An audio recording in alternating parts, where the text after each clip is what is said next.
Tara, solve for x tayo. So, gagawin natin itong base 2 parehas. So, ang 4 ay is equal to 2 squared.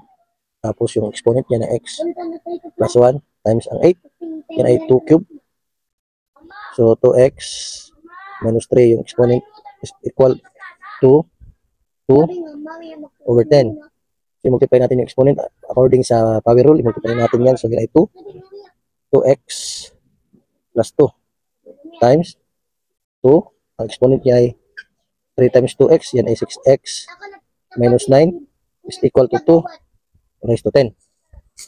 So, ngayon, dahil same base sila, i-multiply natin to, i-add natin yung exponent. So, ang exponent niya ay magiging 2x plus 2. 6x minus 9 plus yan siya is equal to 10. Ay natin yung like terms 2x plus 6x, yan ay 8x.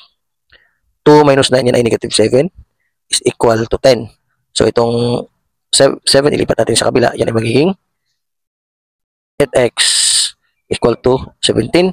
Divide natin both side by 8. Kaya ang value ng x natin ay 17 over 8. Follow for more.